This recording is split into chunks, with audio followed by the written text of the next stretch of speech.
Welcome to Pallavi TV. Present 3 బిల్లులు మాత్రం మొత్తం దేశమంతా చాలా హాట్ టాపిక్గా ఉన్నాయి. ఒకటి ఉమెన్ రిజర్వేషన్ బిల్లు, తర్వాత డీలిమిటేషన్ బిల్లు, తర్వాత దేశ గమనాన్ని మార్చే, దేశ స్థితిగతులను మార్చే ఒక ఎఫ్సిఆర్ఏ బిల్ మాట్లాడదాం. మనతో పాటు సారంగల అమర్నాథ్ బీజేపీ ఉన్నారు. Hi sir. హలో సార్, ఇప్పుడు ఎఫ్సిఆర్ఏ బిల్ అనే ఆల్రెడీ ఉంది.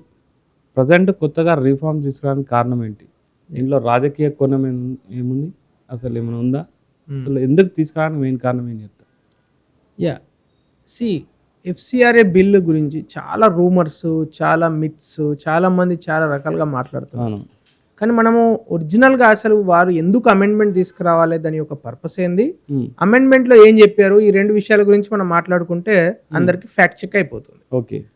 సో ఒరిజినల్ ఎఫ్సిఆర్ఏ అనేది ఇవాళది కాదు, 1976 నుంచి కూడా 1976 నుంచి కూడా ఫారిన్ ఫండింగ్ ఏదైతే వస్తుందో భారతదేశంలోకి, ఫారిన్ కాంట్రిబ్యూషన్స్ రెగ్యులేషన్ యాక్ట్ అనేది ఎప్పటి నుంచో ఉంది. దాన్ని 2010లో అప్పుడున్న యూపీఏ గవర్నమెంట్ మార్పులు తీసుకొచ్చి ఫారిన్ ఎఫ్సిఆర్ఏ 2010 అనే బిల్లు అప్పుడు పెట్టింది.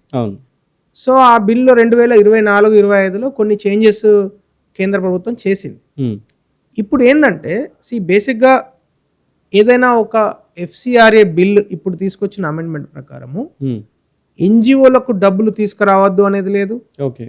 వాళ్ళు ఎప్పుడైతే ఏదైతే ఎన్జిఓలు డబ్బులు తీసుకొచ్చుకుంటున్నాయో అమెరికా నుంచి, ఆస్ట్రేలియా నుంచి, లండన్ నుంచి, ఇప్పుడు కూడా తీసుకురావచ్చు, దానిలో మార్పు ఏం లేదు. అంటే మెయిన్ మనకి ఏంటంటే ఫారెన్ ఫండింగ్ లో అకౌంటబిలిటీ, నేషనల్ సెక్యూరిటీ, ట్రాన్స్పరెన్సీ ఇప్పుడు సడన్ గా ఎందుకు గుర్తుకొచ్చింది?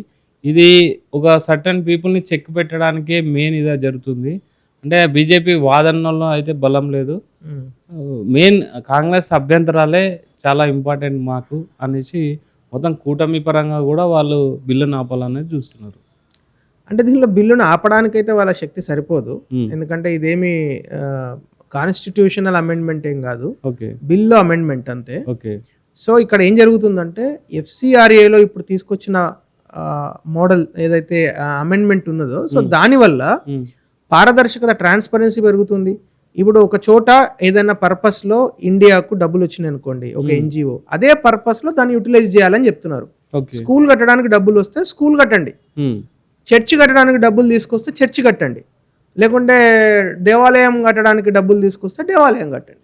అంతేగాని మీరు డబ్బులు ఇప్పుడు మేము స్కూల్ కడతా అని డబ్బులు తీసుకొచ్చి మీరు తీసుకెళ్లి ఆ డబ్బులను ధర్నాలు చేయడానికి, లేకుంటే డ్రగ్స్ అమ్మడానికి ఉపయోగించారనుకోండి, అది కరెక్టా తప్ప? తప్పే కదా. అది ఒక ఎన్జిఓకే కాదు, ఈవెన్ కంపెనీలకు కూడా వర్తిస్తుందండి. ఇప్పుడు సపోజ్ మా కంపెనీ ఉంది, మా కంపెనీలో ఎఫ్డిఐ వచ్చింది, ఫారిన్ డైరెక్ట్ ఇన్వెస్ట్మెంట్. ఆ foreign direct investment investor suppose ఒక $2 million ఇస్తే, ఆ $2 million నేను దేనికి పర్పస్ఫుల్, నేను దేనికి ఖర్చు పెట్టాలి అనేది ఫస్ట్ ముందే అగ్రిమెంట్లో ఉంటుంది. దాని ప్రకారమే నేను ఖర్చు చేయాలి. లేదనుకోండి నేను డబ్బులు తీసుకొచ్చి బెంచ్ కారు కొంటా అంటే కుదరదు కదా. అంటే సివిల్ సిటిజన్ కానీ, ఎన్జిఓస్ కానీ, వీళ్ళ ట్రాన్సాక్షన్లో గవర్నమెంట్ ఇన్వాల్వ్మెంట్ ఎందుకని వాళ్ళ అభిప్రాయం, చాలా మంది అభిప్రాయం. ఇది మన దేశ సమగ్రతకు సంబంధించిన విషయం కదా, గవర్నమెంట్ ఇన్వాల్వ్మెంట్ కాదు, ఇది దేశ సావరెనిటీకి సంబంధించిన విషయం. ఈ ప్రపంచంలో అమెరికా కానీ, ఆస్ట్రేలియా కానీ, ప్రతి దేశము ఆ దేశంలోకి ఫారిన్ నుంచి సోర్సెస్ ద్వారా ఏ విధంగా డబ్బులు వస్తాయనే దాని మీద 1938లో ఉన్నది అమెరికాలో బిల్లు.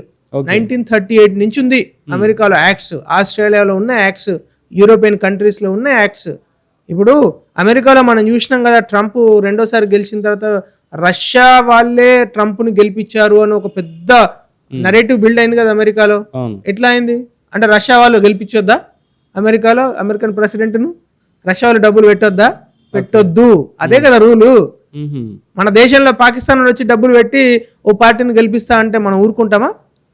ఊరుకోం కదా. ఎందుకంటే మన దేశంలో ఉండే ఒక పొలిటికల్ పార్టీ, లేకుంటే మన దేశంలో ఉండే ఒక చారిటబుల్ ట్రస్ట్, మన దేశ సమగ్రత, మన దేశంలో ఉండే సమాజం యొక్క హితంను కోరుకొని పనిచేయాలి. ఇప్పుడు మీరు అన్నారు కదా సార్, ఇప్పుడు దాని గురించే ఇప్పుడు ఈ బిల్లు తెస్తుర్రా అంటే వేరే ఒక పార్టీ డెవలప్ అవుతుంది, మా మనుగడ ఉండదు. సో అంత త్వరగా ఇప్పుడు దాన్ని ఆ బిల్లుని తీసుకురావడానికి మెయిన్ కారణం పార్టీని బతికించడానికి. వేరే పార్టీ కాదు, వేరే దేశం, వేరే పార్టీ కాదు, వేరే దేశం నుంచి ఈ దేశం పైన ఎటువంటి దుష్ప్రభావం ఉండొద్దు. No other country should have a direct influence on our country and our people. That is the fundamental principle. అదొక మన దేశమే కాదు, చిన్న దేశం దగ్గర నుంచి పెద్ద దేశం వరకు ప్రతి దేశం కోరుకుంటది కదా, వేరే దేశం యొక్క ఇన్ఫ్లుయెన్స్ మన దేశం మీద ఉండాలని ఏ దేశమైనా కోరుకుంటుందా? కోరుకోదు కదా, న్యాచురల్లీ. సో అదే విధంగా ఈరోజు ఫారిన్ ఏదైతే డొనేషన్స్ వస్తున్నాయి, ఇది మేజర్ కాంట్రిబ్యూషన్స్ అంటే డొనేషన్స్, ఇన్వెస్ట్మెంట్ గురించి కాదు ఇక్కడ మాట్లాడుతున్నాం మనం. ఇది డొనేషన్స్ కు సంబంధించి. ఇప్పుడు మీరు ఫారిన్ కంట్రీలో ఉండే ఒక ఇండివిజువల్ భారతదేశంలో ఉండే ఒక ఆర్గనైజేషన్ కు ఏ పర్పస్ లో ఇస్తాడు డొనేషన్? ఇన్వెస్ట్మెంట్ వైజ్ గానీ నో ఇన్వెస్ట్మెంట్. ఇక్కడ మేము మా దగ్గర పిల్లలకు చదువు సరిగ్గా లేదు, స్కూల్ లేవు, చారిటీ గురించి డొనేషన్ ఎందుకు ఇస్తారు? ఇప్పుడు హాస్పిటల్ సరిగ్గా లేదని, లేకుంటే మేము ఇక్కడ వెళ్ళి వాళ్ళకు ట్రైబల్స్ కు సరైన అంటే ఫెసిలిటీస్ లేవు, అమ్యూనిటీస్ లేవు, బేసిక్ అమ్యూనిటీస్ కూడా లేవు అని చెప్పి అక్కడ డబ్బులు తీసుకొచ్చుకుంటారు. అంతేగాని ఇక్కడ మేము బాంబులు పెడతాము, ఇక్కడ వెళ్ళి మేము ధర్నాలు నిర్వహిస్తాము, లేకుంటే మేము అక్కడ టెర్రరిజాన్ని ఇంక్రీజ్ చేస్తాము అని అయితే ఎవరు డొనేషన్స్ ఇవ్వరు కదా. పర్పస్ క్లియర్ కదా. కానీ అదే పర్పస్ లో తీసుకొచ్చి అదే పర్పస్ లో ఉపయోగించండి అని చెప్తే వాళ్ళకి సమస్య ఉంది. మీరు స్కూల్ కడతాను తీసుకొచ్చిన డబ్బులు స్కూలే కట్టండి అంటే సమస్య ఉంది. ఎవరికి సమస్య? కాంగ్రెస్ పార్టీకి ఏం సమస్య ఉంది, అలయన్స్ పార్టీలకు ఏం సమస్య ఉన్నాయి, ఇండియా అలయన్స్కి ఏం సమస్య ఉంది? అంటే అదే సమస్య. అంటే మెయిన్ సివిల్ సిటిజన్ ట్రాన్సాక్షన్లో కూడా ఇన్వాల్వ్మెంట్ ఎక్కువైపోతుంది. ఎన్జిఓస్ ఇప్పుడు మా చర్చిలు కానీ టెంపుల్స్ కానీ ఏవైతున్నాయో వాటి లావాదేవీలో కూడా గవర్నమెంట్ ఇన్వాల్వ్ అయిపోతుంది అనేసి వాళ్ళ బాధ. సార్ నేను ఒకటి మీకు చెప్తాను. ఒక చిన్న కంపెనీ ఉంది, రూపాయి టర్న్ ఓవర్ చేయలేదనుకోండి, ప్రైవేట్ లిమిటెడ్ కంపెనీ అయినా కూడా ప్రతి సంవత్సరము ఆర్ఓసి ఫైలింగ్ చేయాలి. ఇది మాకు ఇక్కడి నుంచి డబ్బులు వచ్చినాయి, మేము ఈ విధంగా ఖర్చు పెట్టాము, లేకుంటే ఇది మా ప్రాఫిట్, ఇది మా లాస్, లేకుంటే ఇది మా బ్యాలెన్స్ షీట్ అని ఫైల్ చేస్తున్నామా లేదా? చిన్న ప్రైవేట్ లిమిటెడ్ కంపెనీ 10 లక్షల రూపాయల టర్న్ ఓవర్ కూడా లేకుండా మరి కోట్ల రూపాయల ఫారిన్ ఫండింగ్ వస్తే అది ఆడిట్ చేయొద్దా? అంటే ఇప్పుడు ఆల్రెడీ ఆడిట్ చేయొద్దా? ఇదే కదా మనం అడిగేది. ఆడిట్ చేయాలి. ఇప్పుడు ఒక చిన్న కంపెనీకే పారదర్శకంగా ఉండాలి అని మనం పదే చెప్తున్నాం కదా. డాక్టర్ భీమ్రావ్ రామ్జీ అంబేద్కర్ గారు రాజ్యాంగంలో కూడా ఏం చెప్పారు? వారు చెప్పింది చాలా కేటగోరికల్లీ క్లియర్. ఈ దేశంలో ఎటువంటి వ్యాపారం జరగాలన్నా, ఎటువంటి చారిటీ ఆర్గనైజేషన్స్ నడవాలన్నా, లేకుంటే ఏదైనా రిలీజియస్ యాక్టివిటీస్ జరగాలన్నా మీరు డబ్బు ఎక్కడైతే ఖర్చు జరుగుతున్నదో, డబ్బు ఎక్కడి నుంచి మనం కలెక్షన్ జరుగుతున్నదో దాని ట్రాన్స్పరెన్సీ తీసుకురావాలని చెప్పారు. అందు గురించి ఆడిట్ అనే సిస్టమ్ తయారైంది. Not only financial audit, social audit is also required అని చెప్తారు. అంటే మీరు ఒక కాలేజీ కట్టి ఆ కాలేజీలో మేము ఫ్రీగా 50% మందికి డబ్బులు తీసుకొని 50% మందికి చదువు చెప్తామని చెప్తున్నారు. కానీ ఈ 50% మందికి సరిగ్గా ఫెసిలిటీస్ ఇవ్వలే అనుకోండి, అది కూడా అంబేద్కర్ గారు చెప్పిన విధానంగా you have to give same equity, అంటే ఈక్విటబుల్ ఇంపార్టెన్స్ ఇవ్వాలి ప్రతి స్టూడెంట్ అని చెప్పారు. ఓకే, ఇప్పుడు అంటే మనం ప్రవేశపెడుతున్న యాక్ట్లో టెక్నికల్గా ఏమున్నాయి, అంటే కొత్తగా యాడ్ చేయాల్సిన అంశాలు ఏంటి? అంటే పాత వాటిని కాకుండా అంటే కొన్ని అమెండ్మెంట్స్ ఏమైనా తీసేస్తుర్రా, కొంత యాడ్ చేస్తుర్రా? మీరు దాని గురించి ఒకసారి చెప్పండి. సో మేజర్గా ఇక్కడ 4 ఆస్పెక్ట్స్లో అమెండ్మెంట్ తీసుకురావడం జరుగుతున్నది. Activity and state specific registration. ఎప్పుడైతే FCRA కోసము ఒక NGO రిజిస్టర్ అవుతున్నప్పుడు అది ఏ పర్పస్లో పెట్టారు, ఏ విధంగా అది రిజిస్ట్రేషన్, ఏ రాష్ట్రంలో రిజిస్ట్రేషన్ అనేది ఆ రిజిస్ట్రేషన్లో భాగంగా చాలా కేటగారికల్గా మెన్షన్ చేయాలి, దానికోసమే అది పెట్టాలి. ఓకే, ఇది ఫస్ట్ అమెండ్మెంట్. సార్ ఇందులో కూడా అంటే ఇండి కూటమి కూడా మెయిన్ చేసేది ఏంటంటే రాష్ట్రాలకు సంబంధించి కూడా వాళ్ళను అంటే వాళ్ళకి చెప్తుంది అన్నట్టు ప్రజెంట్, అంటే దీన్ని మీరు ఆపండి, అపోజ్ చేయండి, లేకపోతే రాష్ట్రాలకు సంబంధించి కూడా ఫండింగ్ వచ్చిపోయే దాంట్లో కూడా వాళ్ళకి అథారిటీ లేకుండా చేస్తారనేసి కూడా వాళ్ళు అదే చెప్తున్నాను. ఇప్పుడు స్టేట్ స్పెసిఫిక్ ఫండింగ్ అంటే ఏంది? సపోజ్ ఆంధ్రప్రదేశ్లో ఫండింగ్ జరగాలనుకోండి, మీరు ఎక్కడో ట్రైబల్ రీజియన్ అంటే అరుణాచల్ ప్రదేశ్కు ఫండింగ్ తీసుకొస్తారు, కానీ అరుణాచల్ ప్రదేశ్లో రూపాయి ఖర్చు చేయరు. ఎక్కడ ఖర్చు చేస్తున్నారు? మీరు ముంబైలో ఖర్చు చేస్తున్నారు, ఢిల్లీలో ఖర్చు చేస్తున్నారు. ఎంతవరకు కరెక్ట్ అది? ఇప్పుడు అరుణాచల్ ప్రదేశ్లోనో, నాగాలాండ్లోనో, లేకుంటే త్రిపురలోనో, మిజోరాంలోనో ఒక ట్రైబల్ రీజియన్ కోసము మీరు ఎక్కడనో అమెరికాలో నుంచో ఆస్ట్రేలియా నుంచో డబ్బులు తీసుకొచ్చి దాన్ని మీరు ఎక్కడ ఉపయోగించాలి? ఏ రాష్ట్రంలో ఉపయోగించాలి? అదే రాష్ట్రంలో ఉపయోగించాలా? మరి దాన్ని తీసుకొచ్చి మీరు బాంబేలో, లేకుంటే ఔరంగాబాద్లో, లేకుంటే హైదరాబాద్లో ఉపయోగిస్తా అంటే ఎట్లా కుదురుతుందండి? కుదరదు. ఇది ఫస్ట్ అమెండ్మెంట్. రెండో అమెండ్మెంట్ ఏం చెప్తుంది? Faith based activities. Permissible religious purposes are now explicitly listed. మీరు ఏదైతే చర్చిలకు కావచ్చు, మాస్క్లకు కావచ్చు, టెంపుల్స్కి కావచ్చు ఫారిన్ కాంట్రిబ్యూషన్స్, డొనేషన్స్ వస్తున్నాయో ఇప్పుడు స్వామీజీలకు కూడా ఇది వర్తిస్తుంది. మీరు ఒక చర్చిలకే కాదు, ఇది ఎవరైతే ఇప్పుడు మన సపోజ్ తెలంగాణలో రామానుజాచార్యులు, చిన్నజీయర్ స్వామి వాళ్ళకి సంబంధించిన మఠాలు ఉన్నాయి, శృంగేరి పీఠాలు ఉన్నాయి, అనేక పీఠాలు. సో హిందువులకు కూడా వర్తిస్తుంది ఇది. ఎక్కడైతే ఫారిన్ కాంట్రిబ్యూషన్స్ వస్తుందో దానికి జవాబుదారీతనము, పారదర్శకత. మరి వాళ్ళెందుకు ఇబ్బంది పడతలేరు, వాళ్ళెందుకు గొడవ చేయట్లేదు? ఓన్లీ మీరు చెప్తున్న ఇప్పుడు సోకాల్డ్ మరి రాహుల్ గాంధీ గారికో లేకుంటే కొంతమంది మేధావులకు ఇబ్బంది అవుతున్నదని మనం మాట్లాడుతున్నాం కదా, ఆ మేధావులందరూ ఒక వర్గానికే సంబంధించిన వాళ్ళకి ఎందుకు ఉండాలి? ఓకే, ఈ యాక్ట్లో ఎక్కడ కూడా క్రిస్టియన్స్ అని రాసలేదు, ఈ యాక్ట్లో ఎక్కడ కూడా ముస్లిమ్స్ అని రాసలేదు, ఈ యాక్ట్లో అసలు ఎక్కడ కూడా హిందూస్ అని రాసలేదు. ఇది అందరికీ వర్తిస్తుంది. Okay sir. ఇప్పుడు సో హిందూ మఠాలు, హిందువులకు సంబంధించిన దేవాలయాలు, మరి వాళ్ళెందుకు ఒక్కసారి కూడా దీని గురించి వ్యతిరేకిస్తలేరు? ఓకే, అంటే వారు ముందు నుంచే జవాబుదారీ ఉన్నారు, వారు ముందు నుంచే క్లియర్గా ఉన్నారు. ప్రతి మఠము, ప్రతి సొసైటీ ముందు నుంచే లెక్కలన్నీ క్లియర్గా ROC ఫైలింగ్ చేసేస్తున్నది సొసైటీస్ యాక్ట్ కింద. ఎవరైతే చేస్తలేరో వాళ్ళకి ఇక్కడ ఇబ్బంది అవుతున్నది. అంటే మీరు చెప్పిన దాంట్లో కూడా నాకు నేషనల్ సెక్యూరిటీ ఒకటే కనిపిస్తుంది కానీ డెవలప్మెంట్ సంబంధించి అంశం కనిపిస్తలేదు. సో ఇప్పుడు డెవలప్మెంట్ అంటే ఫెయిత్ బేస్డ్ యాక్టివిటీస్ అని ఒక అమెండ్మెంట్ తీసుకొస్తున్నారు. అంటే ఏంది, మేము రిలీజియస్ యాక్టివిటీస్ గివ్ చేస్తామని డబ్బులు తీసుకొస్తే అవే చేయండి. మేము ఏం చెప్పి తీసుకొస్తున్నారు వీళ్ళు డబ్బులు? ఒక చర్చి నిర్మిస్తామని డబ్బులు తీసుకొచ్చారు అనుకోండి, ఒక 2 కోట్ల రూపాయలు, లేకుంటే ఒక $1 million. You should build a church, right? Church build చేయకుండా మీరు ఏం చేస్తున్నారు, దాన్ని ఫోర్స్డ్ కన్వర్షన్స్కి ఉపయోగిస్తున్నారు అనుకుందాం. ఓకే, అది కరెక్టా? ఎందుకంటే ఇచ్చిన డోనార్కు తెలియదు ఎందుకు ఇచ్చాడు, రైట్? తీసుకొచ్చిన రూట్లో ఎవరైతే తీసుకొచ్చారో వాళ్ళకి తెలియదు. మీరు ఇక్కడికి తీసుకొచ్చిన తర్వాత you are using that in a different city, different purpose, whether you are using or not also we don't know. సడన్గా పాస్టరు ఒక బెంచ్ కార్ కొనుక్కోవచ్చు, ఎట్లా న్యాయం అవుతుందండి?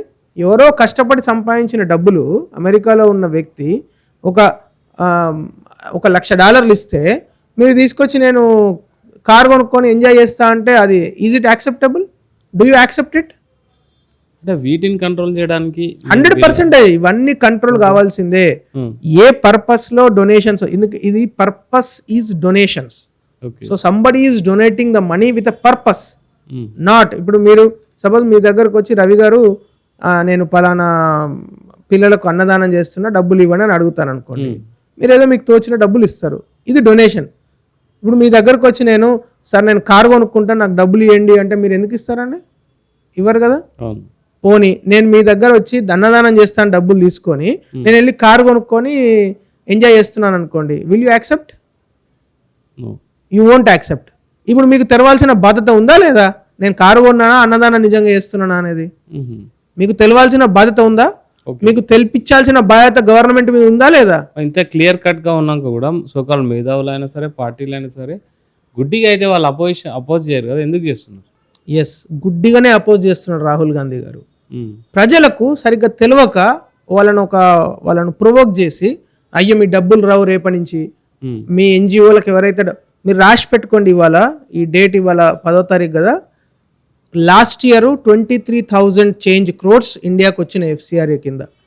ఈ జవాబుదారీతనము, పారదర్శకత పెరుగుతున్నది కదా, ఒక 2 సంవత్సరాలు చూడండి, విత్ ఇన్ వెరీ షార్ట్ టైంలో ఈ డొనేషన్స్ డబుల్ కాకుండా నన్ను అడగండి, డబుల్ అవుతాయి. 100% రాసి పెట్టుకోండి మీరు.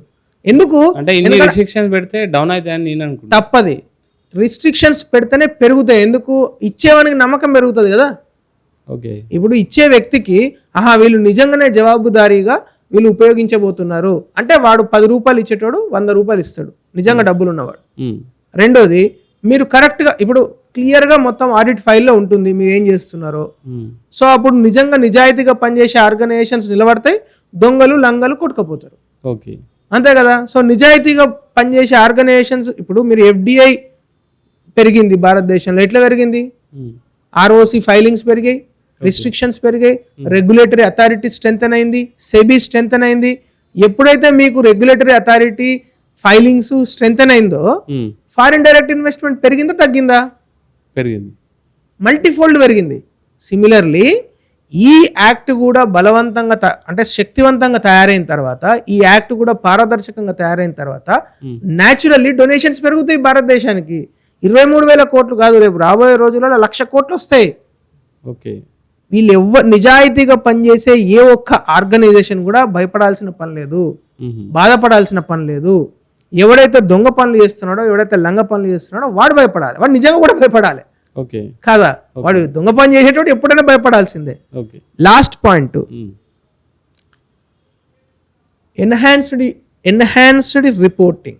సో రిపోర్టింగ్ విషయంలో ఇంతకుముందు నేను ఇందాక చెప్తున్నట్టు మీకు డబ్బులు ఎక్కడి నుంచి వచ్చినాయి, ఓకే, ఎందుకు వచ్చినాయి, ఉమ్, ఏ అకౌంట్లోకి వచ్చినాయి, ఈ అకౌంట్ నుంచి మీరు ఏ విధంగా ఖర్చు పెట్టారు, ఎందుకోసం ఖర్చు పెట్టాడు, ఈ మొత్తం రిపోర్టింగ్ ప్రాపర్గా ఉండాలా వద్దా?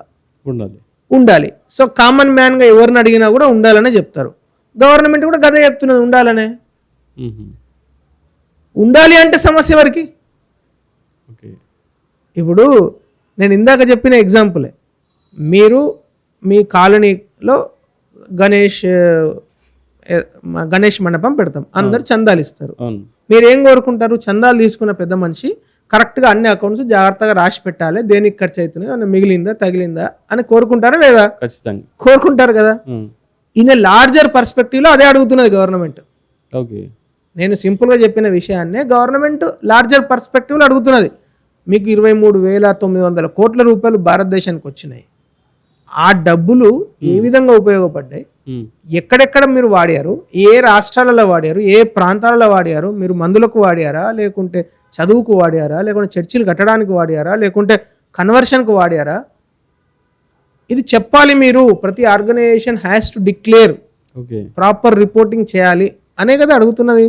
అంటే అందులో బిల్లులో కూడా చాలా కొన్ని పాయింట్స్ అయితే క్లారిటీగా లేవు. ఎఫ్సిఆర్ఏ సర్టిఫికేట్ ఉంది వ్యాలిడేషన్ గురించి, కానీ ఎఫ్సిఆర్ఏ తర్వాత ఇప్పుడు బిల్లు వచ్చిన తర్వాత దాని ట్రాన్స్ఫర్ ఏంటి, పాతది ఉన్న సర్టిఫికేట్ క్యాన్సిల్ అవుతుందా, మళ్ళీ కొత్తది తీసుకోవాలా, ఇవన్నీ చాలా అంటే కాంప్లికేషన్స్ ఉన్నాయి. అవన్నీ ఏం చూడకుండా ఓన్లీ రాజకీయంగా దాన్ని అంటే రాజకీయంగా ఉపయోగపడడానికి వాళ్ళకి క్రియేట్ చేసుకున్న అమైన్మెంటే ఇది. సో దేశ ఆర్థిక పరిస్థితిని మెరుగుపరిచే బిల్ అయితే కాదు అని చెప్పేసి కూడా చాలా, అంటే నేను సోషల్ మీడియాలో 2-3 వీడియోస్ చూస్తే మేధావులు ఎక్స్ప్లెయిన్ చేస్తున్నారు. అంటే దేశ ఆర్థిక పరిస్థితికి ఈ ఎన్జిఓ యాక్టివిటీకి పెద్దగా ఇదేం లేదు, కానీ ఒక లింక్ ఉంటుంది. ఇప్పుడు మీకు ఒక ఎగ్జాంపుల్ చెప్తాను. కూడంకులం అనే ఒక ప్లేస్లో న్యూక్లియర్ పవర్ ప్లాంట్ ఉంది.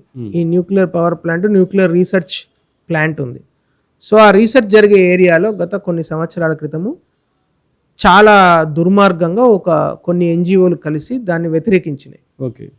దానివల్ల దానిపైన ఒక స్టింగ్ ఆపరేషన్ జరిగింది. ఫైనల్గా తేలింది ఏంటి అంటే ఆ ప్లాంట్ ఖచ్చితంగా జరగొద్దు అనే ఉద్దేశంతో foreign elements, anti India elements అక్కడ ఉన్న కొన్ని ఎన్జిఓలకు ఫండింగ్ ఇచ్చి వాళ్ళను ప్రొవోక్ చేసి అక్కడ చేయమన్నాయని వాళ్ళ వీడియోసే వచ్చినాయి బయటకు.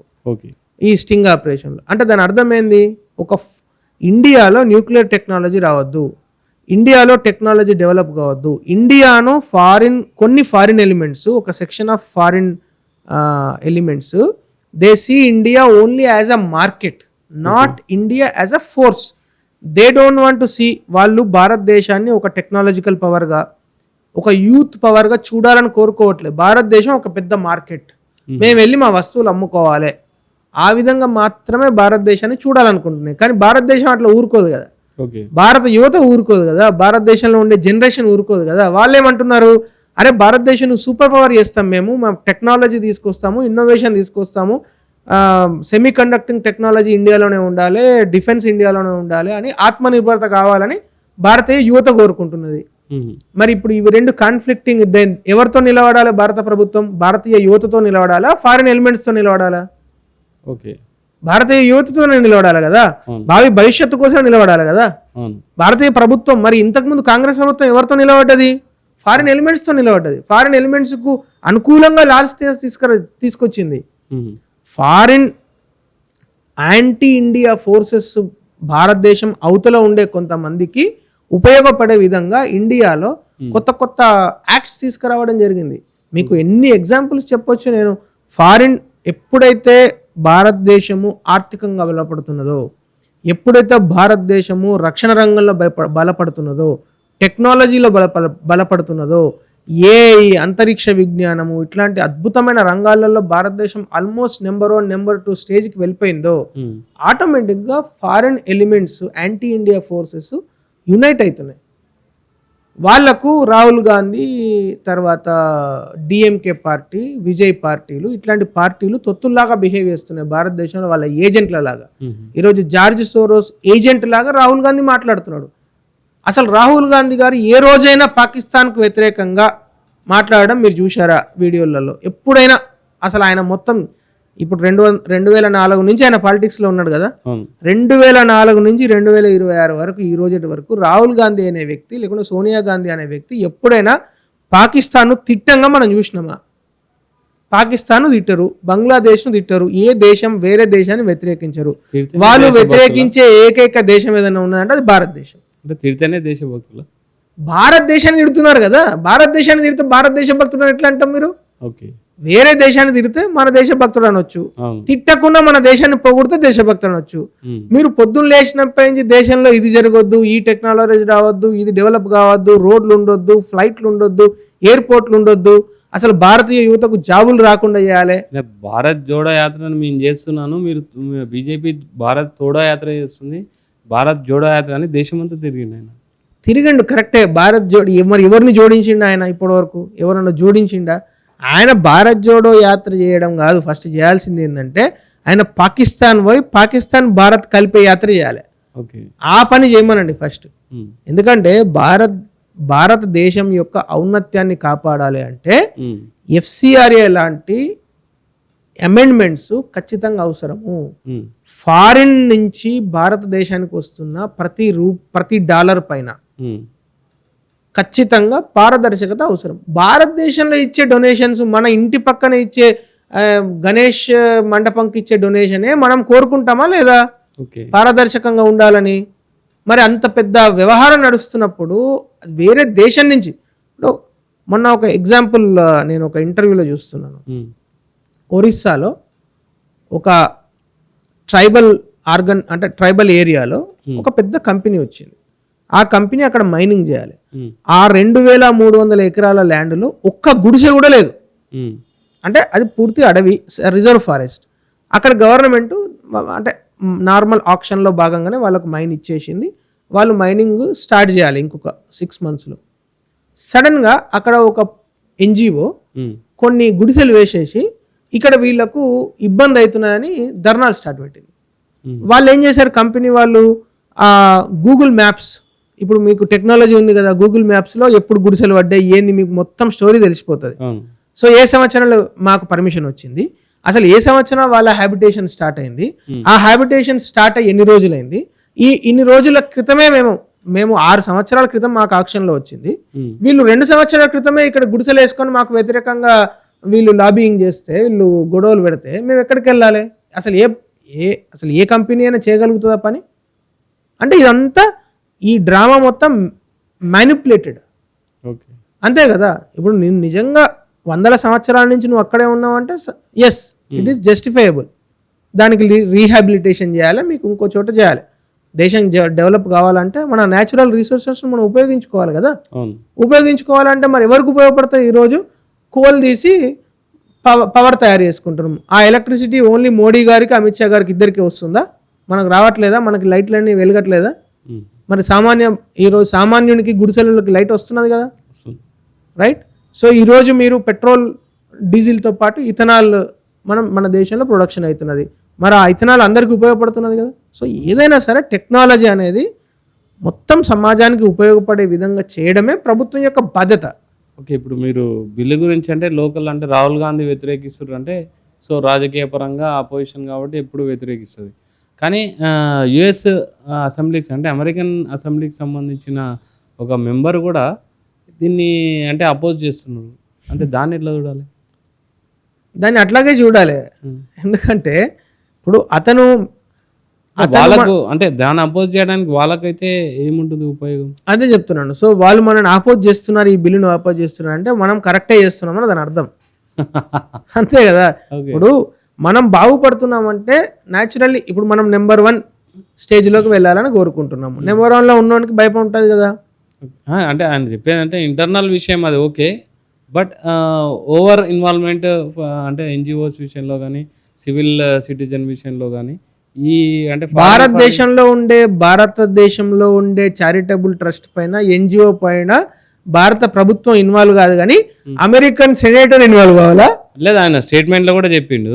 అంటే ఆయన ఎందుకు ఇన్వాల్వ్ అవుతున్నాడు మరి మన భారతదేశం? మీకు అంటే మీరు అంటే ఒక అగ్రరాజ్యం అది, అలాంటి అసెంబ్లీ మెంబర్ మిమ్మల్ని క్వశ్చన్ చేస్తుందంటే ఖచ్చితంగా ఆన్సర్ చేసుకోవాల్సిందే. ఆయన ఓన్లీ భారత ప్రభుత్వాన్ని క్వశ్చన్ చేస్తున్నాడు, ఎంటైర్ దేశ ఔన్నత్యాన్ని, సార్వభౌమత్వాన్ని క్వశ్చన్ చేస్తున్నాడు.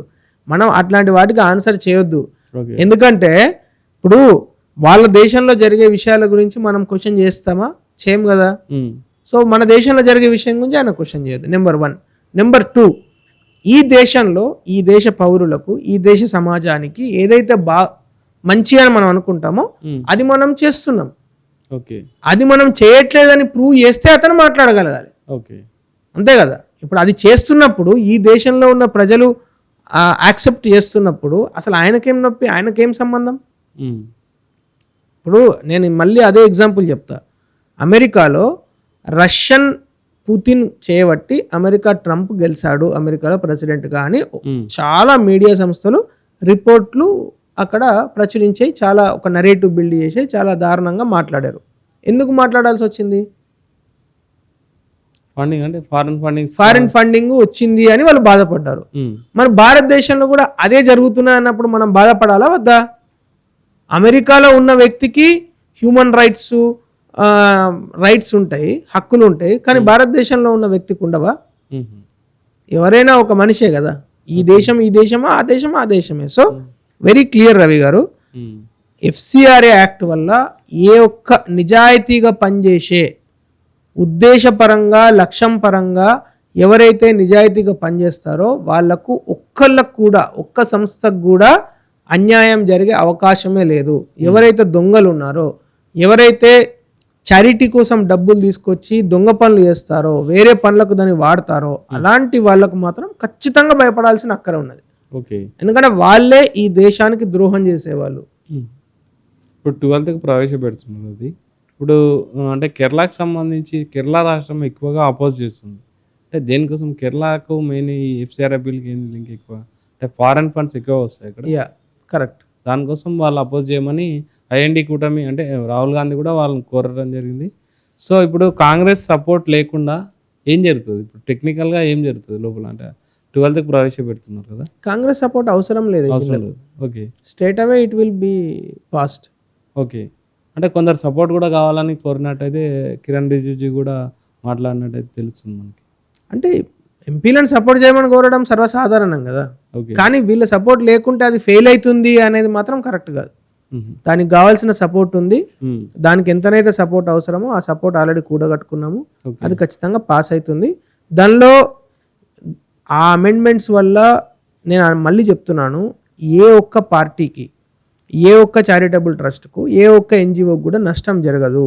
ఎందుకంటే నేను ఇందాక చెప్పాను కదా, ఇది ఒక్క మతానికి సంబంధించి కాదు, ప్రతి సంస్థకు సంబంధించి ఉన్న. దీనిలో హిందూ మతంకు అంటే సనాతన ధర్మాన్ని ఫాలో అయ్యే పీఠాలకు, మఠాలకు వర్తిస్తుంది, మాస్కులకు, ముస్లిం ఆర్గనైజేషన్స్కు వర్తిస్తుంది, క్రిస్టియన్ ఆర్గనైజేషన్స్ కూడా అంతే క్లియర్గా వర్తిస్తుంది. అంటే చాలా మంది క్రిస్టియన్ NGOs ఎక్కువగా అపోజ్ చేస్తున్నట్టయితే నాకు కనబడి social media. Exactly. So Christian NGOలు మాత్రమే ఎందుకు అపోజ్ చేస్తున్నాయి అని అంటే వాళ్ళకు ఎక్కువ వాళ్ళను ప్రొవోక్ చేయడం జరిగింది.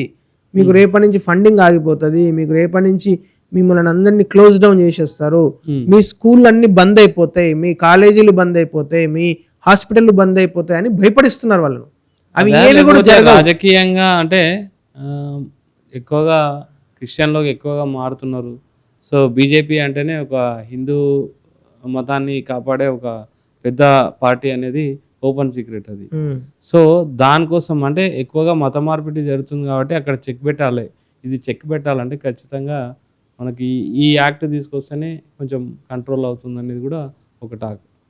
అసలు దానికి దీనికి న్యాయపేస సంబంధం లేదు. ఆర్టికల్ 25 రాజ్యాంగము ప్రతి వ్యక్తికి తన మతం గురించి అది వారు ఏ మతం పాటించాలి లేకుంటే ఏ మతం గురించి చెప్పాలనే విషయంలో పూర్తిగా ఆర్టికల్ 25 ఆ హక్కు కల్పిస్తున్నది. సో ఇంకా దాని గురించి ఎవరు దాన్ని మాట్లాడతలేరు, దాని గురించి ఎవరు ప్రస్తావన చేయట్లేదు. ఇక రెండో విషయం ఏది మీరు మాట్లాడిన దానిలో, ఎవరైతే only Christian organisations Bharatiya Janata పార్టీకి ఏ క్రిస్టియన్ ఆర్గనైజేషన్ కూడా భారతీయ జనతా పార్టీకి వ్యతిరేకంగా ఇప్పటి వరకు పబ్లిక్గా ఎవరు చెప్పలేదు కదా. చెప్పలేదు. ఎవరు కూడా వచ్చి క్రిస్టియన్ ఆర్గనైజేషన్ వచ్చి మేము భారతీయ జనతా పార్టీ వ్యతిరేకం, మేము భారతీయ జనతా పార్టీకి ఓట్లేమని చెప్పిర్రా? చెప్పలేదు కదా. మేమెందుకు వాళ్ళకి వ్యతిరేకంగా పనిచేయాలనుకుంటాం? వాళ్ళు మాకు వ్యతిరేకంగా పనిచేయనంది నెంబర్ 1. నెంబర్ 2 ఏంది, అసలు ఇక్కడ క్రిస్టియన్ ఆర్గనైజేషన్సా లేకుంటే ముస్లిం ఆర్గనైజేషన్సా లేకుంటే హిందూ ఆర్గనైజేషన్సా అనేది అసలు ఈ బిల్లులోనే లేదు. మళ్ళీ అదే చెప్తున్నా నేను. అసలు ఈ బిల్లులో ఏ అమెండ్మెంట్లో కూడా అసలు క్రిస్టియన్ అనే పదమే లేదు. ఇది అందరికీ ఈక్వల్ గా వర్తిస్తుంది. ఇది as good as any other act. ఇప్పుడు మీకు సింపుల్ లాజిక్ అండి, నేను ఓన్లీ క్రిస్టియన్ ఆర్గనైజేషన్స్కు మాత్రమే ఈ ఫారిన్ ఫండింగ్లో ఇన్ని రిస్ట్రిక్షన్స్ పెట్టేసి మిగతా వాళ్లకు నేను ఎవరైనా ఎప్పుడైనా డబ్బులు తెచ్చుకోవచ్చు అని చెప్పామనుకోండి. ఇప్పుడు రేపు పొద్దున ఈ అమెండ్మెంట్ అయిన తర్వాత ఎవరైనా ఒక స్వామీజీ అంటే సనాతన ధర్మాన్ని పాటించే ఒక స్వామీజీ ఆర్గనైజేషన్కు కూడా ఏదైనా మిస్అప్రాప్రియేషన్ జరిగిందనుకోండి, వాళ్ళు కూడా ఈక్వల్లీ కల్పబుల్ కదా. ఓకే, మరి వాళ్ళు ఎవరు ఎందుకు మాట్లాడతలేరు? వాళ్ళు ఎందుకు వ్యతిరేకిస్తలేరు ఈ యాక్ట్ను? నిజాయితీగా పనిచేయమని అనడం తప్ప అసలు ప్రభుత్వం నిజాయితీగా పనిచేయమని చెప్పాలా లేకుంటే నిజాయితీగా పనిచేయకండి అని చెప్పాలా? పనిచేయమని యాక్ట్ తీసుకొస్తున్నాం. ఇక్కడ నేను అంటున్నా, మీరు ఒక ఫండమెంటల్ డిఫరెన్స్ మీరు గమనించండి రవి గారు. మీరు కూడా చెప్పేటప్పుడు మన ఛానల్ ద్వారా కూడా చెప్పండి. ఇప్పుడు ఎందుకు ఓన్లీ ఒక వర్గం మాత్రమే వ్యతిరేకిస్తున్నది? ఎందుకు హిందూ మఠాధిపతులు వాళ్ళకు కూడా ఇదే బిల్లు వర్తిస్తుంది కదా. మన మాస్కులకు టెక్నికల్ గా మాట్లాడితే ఎక్కువ ఫండ్స్ ఎన్జిఓస్ నుంచి క్రిస్టియన్స్కే వస్తుంది. సో వాళ్ళే ఎక్కువ మాట్లాడారు. పొరపాటు అది. 24,000 కోట్ల రూపాయలలో చర్చీలకు వచ్చింది కేవలం 2,300 కోట్లే, అంటే లెస్ దెన్ 10%. మిగతా 90% వివిధ కారణాల ద్వారా వివిధ ఆర్గనైజేషన్స్కి వచ్చినాయి. That is a fact. కావాలంటే మీరు FCRA వెబ్సైట్లో చూసుకోవచ్చు, వాళ్ళు చాలా క్లియర్గా ఓపెన్ చేసి పెట్టారు. సో 24,000 crores లెస్ దెన్ 10% మాత్రమే చర్చీలకు వచ్చినప్పుడు అసలు సమస్య దేనికి? వాళ్ళు సమస్యను ఎందుకు ఇంత పెద్దగా చూపిస్తున్నారు కొంతమంది అంటే రాజకీయ కారణాల దృష్ట్యా. అసలు ఇక్కడ రిలీజియస్ రీజనే లేదు, ఎందుకంటే ఏ రిలీజియన్ కైనా ఇదే వర్తిస్తుంది. రాజకీయ కారణాలు అంటే ఏంది? ఈ గవర్నమెంట్ ఏది తీసుకొచ్చినా ఏ మంచి పని చేసినా వ్యతిరేకించాలి. వ్యతిరేకిస్తే ఈ గవర్నమెంట్ ఖచ్చితంగా దిగిపోవాలి. దిగిపోయిన తర్వాత మా రాహుల్ గాంధీ గారో లేకుంటే మేము అనుకుంటున్న సోనియా గాంధీ గారో రావాలి. ఇక అప్పుడు మనం ఇష్టం వచ్చినప్పుడు ఇష్టం వచ్చిన తప్పులు చేయొచ్చు, అవినీతి చేయొచ్చు, మళ్ళీ స్కాములు చేయొచ్చు, ఈ దేశాన్ని దోచుకోవచ్చు. అది కోరుకునే కొన్ని ఎలిమెంట్స్ ఈరోజు ఇట్లాంటి పనులు చేస్తున్నాయి. సో మీరు అవన్నీ రావాలి అని కోరుకుంటే ఒక పద్ధతిలో పనిచేయాలి. అవన్నీ రావద్దు, దేశం సమగ్రత కాపాడాలి, దేశ భద్రత కాపాడాలి, ఎవడంటే వాడు వచ్చి బాంబులు పెట్టేటట్టు ఉండొద్దు ఈ దేశము. మనం చూసాం కదా 2004 నుంచి 2014 మధ్యలో ప్రతి సిటీలో బాంబులు వెళ్తుండే, ప్రతి చోట బాంబులు వెళ్తుండే, ప్రతి చోట టెర్రరిస్టులు ఏదో బస్ ఎక్కి నార్మల్గా టికెట్ తీసుకుని వచ్చినట్టు వస్తుండే. మరి ఈరోజు అట్లా లేదు కదా. ఫాల్స్ ఎన్జిఓలకు మీరు చెప్పారు ఆ విధంగా ట్రాన్సాక్షన్ ఆగిపోతాయని. ఇప్పుడు అంటే క్లియర్ ఓపెన్ ట్రాన్స్పరెన్సీ ఉన్న ఎన్జిఓలకు ఏం లాభం? 100% లాభం. ఇందాక చెప్పాను కదా, వాళ్ళకి డొనేషన్స్ పెరుగుతాయి. ఓకే, ఇప్పుడు మీరు చాలా చక్కగా కార్పొరేట్ గవర్నెన్స్ ఉన్నాక మీరు ఇప్పుడు నేనే ఇన్వెస్టర్, స్టాక్ మార్కెట్లో ఇన్వెస్ట్ చేయాలి. నేను చూసే పారామీటర్స్లో కార్పొరేట్ గవర్నెన్స్, రెగ్యులర్ ఫైలింగ్, లేకుంటే రెగ్యులర్గా వాళ్ళు చాలా బాగా అంటే అన్ని ఓపెన్గా సీక్రెట్ ఏం లేకుండా ఓపెన్గా పెడుతున్నారు అనే కంపెనీలో డబ్బులు పెడతానా? లేకుంటే వీళ్ళు అసలు వీళ్ళు ఏం మాట్లాడరు, మొత్తం సీక్రెట్ ఉంటుంది, కార్పొరేట్ గవర్నెన్స్ ఉన్నది, వీళ్ళు ఎప్పుడు ఎవరిని పెట్టుకుంటారో ఎవరిని తీసేస్తారో మనకు తెలియదు అనే ఆర్గనైజేషన్లు పెడతామా డబ్బులు? ఓకే, అంతే కదా. ట్రాన్స్పరెంట్ ఉండే ఆర్గనైజేషన్ డొనేషన్ ఇస్తాం. ఓకే. సో ఇప్పుడు ఇప్పుడు మీరు ఇందాక అడిగిన చాలా చక్కని ప్రశ్న అది. నిజాయితీ ఉండే సంస్థలకు లాభం ఏంది? 100% లాభం ఉంటుంది. ఎందుకు? వాళ్ళకి సపోజ్ ఈ రోజు ఒక $100 ఎవరైనా ఇస్తున్నారు అనుకుందాం, నిజాయితీగా వీళ్ళు పని చేస్తున్నారు అని భారత ప్రభుత్వం రేపు సర్టిఫై చేస్తుంది కదా. ఓకే. సర్టిఫై చేసినప్పుడు ఎవరినైతే దొంగకు రిజిస్ట్రేషన్ చేయరు, ఓన్లీ కరెక్ట్ మనిషిగా రిజిస్ట్రేషన్ జరుగుతున్నది అనే కాన్ఫిడెన్స్ ఫారిన్ కంట్రీలో ఉండే ఒక ఫారినర్కి వస్తుంది ఆటోమేటిక్గా. ఓకే. ఫారిన్ కంట్రీలో ఉండే ఒక ఫారినర్కి వచ్చినప్పుడు ఆ ఇండివిజువల్ $100 ఇచ్చే బదులు $1000 ఇస్తాడు. ఓకే. ఎందుకంటే ఇప్పుడు నిజాయితీగా పనిచేస్తున్నదని ఎవరు సర్టిఫై చేస్తున్నారు? ఇప్పుడు ఆఫ్టర్ దిస్ యాక్ట్ భారత ప్రభుత్వం సర్టిఫై చేస్తున్నది కదా. సర్టిఫై చేసినప్పుడు భారత ప్రభుత్వం మీద నమ్మకం ఉంటుంది కదా. ఓకే.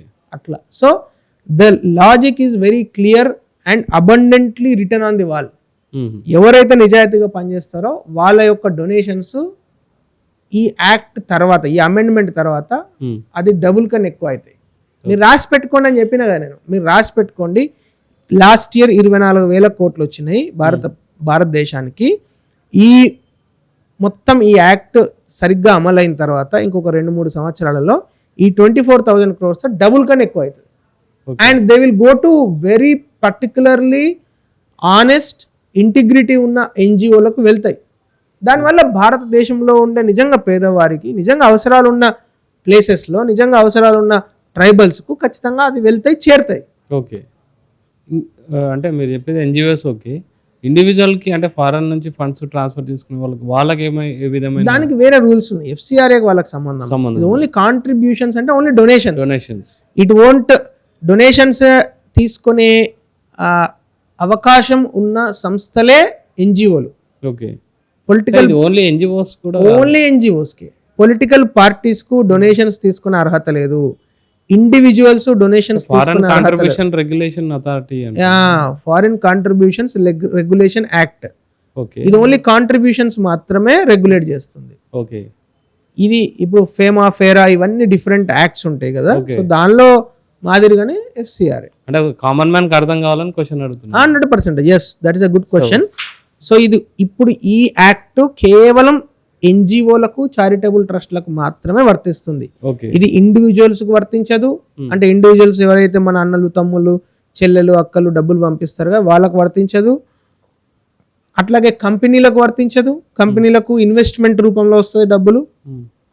3, ఇది పొలిటికల్ పార్టీస్ కూడా వర్తించదు. ఎందుకంటే పొలిటికల్ పార్టీకి ఫారిన్ నుంచి డబ్బులు వచ్చే అర్హత లేదు. Political party is not eligible to take foreign funds. Individuals are not eligible. ఒక ఇండివిజువల్ గా మీరు నేను డబ్బులు తీసుకోలేం. పొలిటికల్ పార్టీ తీసుకోలేదు. సో వేరే ఏ సంస్థలు కూడా తీసుకోలేవు. ఓన్లీ అండ్ ఓన్లీ ఎన్జిఓస్ మాత్రమే eligible to take foreign donations, and this is particularly regarding donations only. Okay. Nothing else. Okay. Sir, final గా FCRA బిల్లు గురించి pros and cons మాట్లాడుకుంటే ఏం చెప్తారు?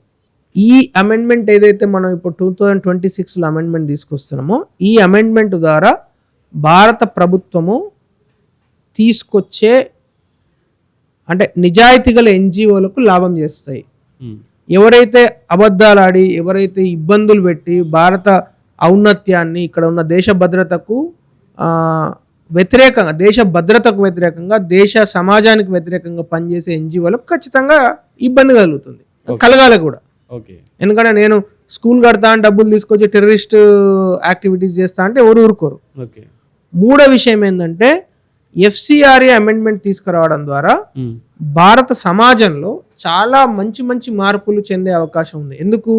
ఇది ఇప్పుడు సపోజ్ అరుణాచల్ ప్రదేశ్ లేకుంటే త్రిపుర లేకుంటే ఏదో ఒక ట్రైబల్ ఏరియాలో ఒక స్టేట్లో అనే పేరు చెప్పి డబ్బులు తీసుకొచ్చి అక్కడే ఖర్చు పెడతారు.